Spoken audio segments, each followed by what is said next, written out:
উঠাইছে, কিন্তু আমি শেষ নবী।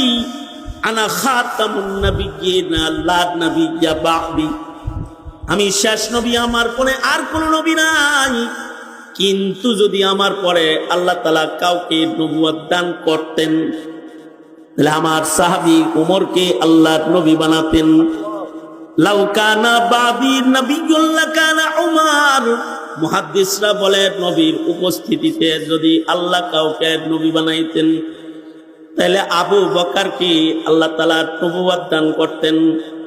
তার মানে নবীর সাহাবীরা উম্মতের শ্রেষ্ঠ, তারা নবী হওয়ার উপযুক্ত। কিয়ামত পর্যন্ত আর কোন নবী নাই, এ কারণে সাহাবীরা নবুয়তি পায় নাই। এখন প্রশ্ন হলো, সাহাবী নবুয়ত পাইল না, তাহলে কি জামানার দাজ্জাল কাদিয়ানি আর বরকতুল্লাহ বুঝি নবী? তারা কি? জোরে আওয়াজ করে বলেন, তারা কি জোরে বলেন? কারণ আমার নবীর সান্নিধ্যের সাহাবীদের চাইতে উত্তমতম ঈমান আর কারোর নাই। আর সাহাবীদের সান্নিধ্য যারা পেয়েছে তারা হলো তাবেঈ।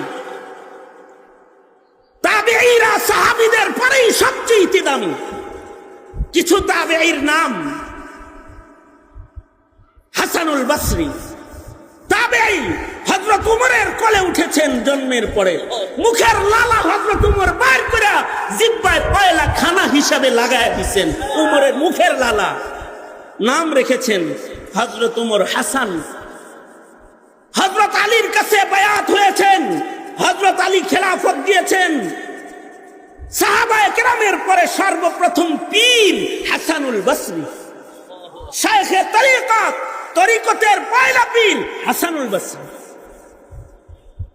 তাবেঈদের ভেতরে শ্রেষ্ঠ আরেকজন তাবেঈ সাঈদ ইবনে মুসাইয়িব, যিনি আবু হুরায়রা রাদিয়াল্লাহু আনহুর মেয়ে বিয়ে করেছেন। আর আবু হুরায়রা হলো নবীজির কাছ থেকে সবচেয়ে বেশি হাদিস রিওয়ায়াতকারী সাহাবী। মুকাসসিরিনদের অন্যতম শ্রেষ্ঠ হযরত আবু বকর, আবু হুরায়রা, আর এই আবু হুরায়রার মেয়ে বিয়ে করেছেন সাঈদ ইবনে মুসাইয়িব। সাহাবী দেখার কারণে ঈমান কত ভালো। জায়গায় আমি চলে আসছি, আমার জায়গা মতো চলে আসছি।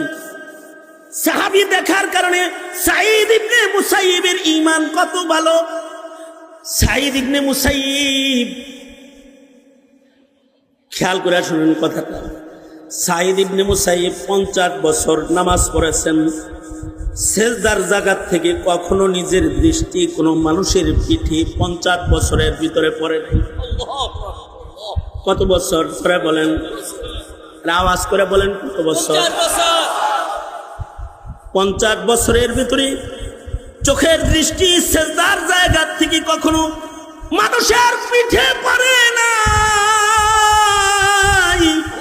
মহান আল্লাহ নারাজ হইব, এর লেগে আল্লাহরে দেখার জন্য সেজদার জায়গায় তাকায় রয়েছে 50 বছর। 50 বছরের ভেতরে একটা পলক সাঈদ ইবনে মুসাইয়িব হটায় নাই। 40 বছরের ভেতরে নামাজের তাকবীরে উলা ছাড়ে নাই। শুধু তাকবীরে উলা নয়, 40 বছর পর্যন্ত সাঈদ ইবনে মুসাইয়িব বলে, 40 বছর মানুষের ভিড়ে আজান শুনি নাই। 40 বছর আমি আজান শুনেছি আল্লাহর ঘরের ভিতরে বৈশা। আল্লাহু আকবার বলেন। তার মানে 40 বছর লাগাতার সাঈদ ইবনে মুসাইয়িব মসজিদে আজানের পূর্বে প্রবেশ করেছেন। ওনাকে জিজ্ঞেস করা হয়েছে, আজানের আগে মসজিদে আসেন কেন? সাঈদ ইবনে মুসাইয়িব বলে, আজানের আগে জন্য মসজিদে এসে বসে থাকি। ময়দানে মাহশারে মহান আল্লাহ যদি বলে হাইয়া আলাস সালাহ বলে নামাজে তোরে ডাইকা না লাগলো কেরে? এই মামলার আসামি হয়ে আল্লাহর আদালতে আমার দাঁড়ানোর সাহস নেই। 40 বছর এমনকি মদিনাতুল মুনাওয়ারাতে ইয়াজিদি বাহিনী ক্ষমতার জন্য যখন হামলা করলো, ক্ষমতা লিপ্সু যারা হয় তারা সাহাবীদের উপরে অত্যাচার করেছে। এই কারণেই হাসিনা ক্ষমতা লিপ্সু আলেমের উপর অত্যাচার করতে পেরেছে। এ কারণে মাশায়েখের মাথায় আঘাত করতে পেরেছে, শাইখে চরমনাইকে আঘাত করতে পেরেছে, এদেশের শাইখুল হাদিস ধরে ধরে জেলখানায় তালাবদ্ধ করতে পেরেছে। ইয়াজিদি বাহিনী মদিনায় আক্রমণ করেছে, মসজিদের আজান বন্ধ করেছে। সেই সিদ্দিকীনের যুগে 3 দিন মসজিদে নববীতে আজান হয় নাই। কয়দিন? 3 দিন মসজিদে নববীতে আজান হয় নাই। সাঈদ ইবনে মুসাইয়্যিব বলে, কেউ মসজিদে তখন ছিল না, আমি ছিলাম। আমাকে ধরতে আসলে আমি পাগলের অভিনয় করতাম, ওরা চলে যেত। আমি মসজিদে এজন্য থাকতাম যে নামাজের ওয়াক্তে যদি নবীর মসজিদে কেউ সিজদা না দেয়, আল্লাহর আদালতে জবাব দিব কি? এ কারণে আমি এই 3 দিন মসজিদে থাকতাম, আর আমি একা একা মসজিদের সিজদার হক আদায় করতাম। এর চেয়ে আশ্চর্য কথা হলো, এর চেয়ে আজব কথা হলো,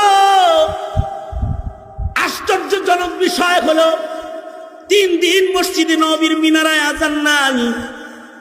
সাঈদ ইবনে মুসাইয়্যিব বলে, যখনই নামাজের ওয়াক্ত পাইতো তখন আমার কানে একটা আজানের আওয়াজ আইতো, আমি আমার কানটা ফিরে দেখতাম মসজিদের মিনারায় আজান নাই, কিন্তু সাইয়্যিদুল মুরসালিনের কণ্ঠ পাওয়া যায়। তার মানে আমার রাসূল কবর থেকে আজান দিতেছে। মসজিদের আজান বন্ধ, কিন্তু নবীজি কবরে আজান দেয়। সাঈদ ইবনে মুসাইয়্যিব মসজিদের ভেতরে নবীর আজান শুনতে পায়। এরে বলা হয় তাবিঈ। সাহাবী দেখার কারণে তাবিঈ হয়েছে, হাফিজি দেখার কারণে শাইখে চরমনাই হয়েছে, মরহুম আল্লাহর কুতুবকে দেখার কারণে শাইখে চরমনাই হয়েছে। কিয়ামত পর্যন্ত এরকম আকাবির দেখে দেখে, ভালো মানুষের চেহারা দেখে দেখে তোমাকে ভালো মানুষ হইতে হবে। এ কারণে আল্লাহ বলেন, কুনু মা'আস সাদিকিন। আর এই ভালো মানুষদের ভেতরেই সাহাবীদের কিছু সিফাত পাওয়া যাবে।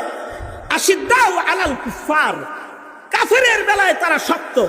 এ কারণে ফয়জুল করিম মামুনুল হক, এদেশের উলামা হযরত বাবুনগরী আহমদ শফি, শেখুল হাদিস আমিনী ও ফজলুল করিম পর্যন্ত কেউ বাতিলের সাথে এক যারা আপোষ করে নাই, এক যারা আপোষ করে নাই। কারণ আশিদ্দাউ আলাল কুফার, আশিদ্দাউ আলাল কুফার, আর রুহামাউ বাইনাহুম। আর ইবাদত কি?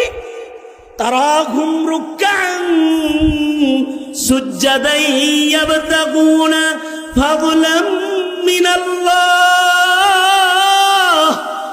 তারাহুম রুকআন সুজদান ইয়াবতাগুনা ফাদলাম মিনাল্লাহি ওয়া রিদওয়ানা। তাদের ইবাদতে তারা আল্লাহর নৈকট্য খুঁজে।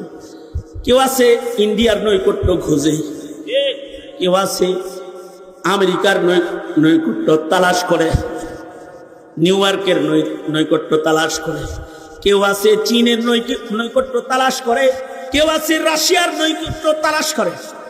কিন্তু জমিনে এমন কিছু মানুষ আছে যারা আল্লাহর নৈকট্য তালাশ করে। জমিনে কেউ যদি আল্লাহর দ্বীনের উপরে আঘাত করে তো তারা বুক টান করে যায় পাইতে ধরে, গায়ে রক্ত থাকতে তারা দ্বীন নিতে দিবে না। কারণ তারা আল্লাহর নৈকট্য অর্জন করতে চায়।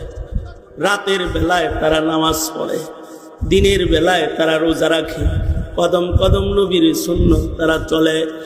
এত নামাজ পড়ে, ফি উজুহিহিম মিন আসারিস সুজুদ। এগুলো হলো আল্লাহ পাকের পছন্দের গুণ। আর এই গুণগুলো ততক্ষণ পর্যন্ত আসে না যতক্ষণ পর্যন্ত গুণীর সান্নিধ্য গ্রহণ না করা হয়।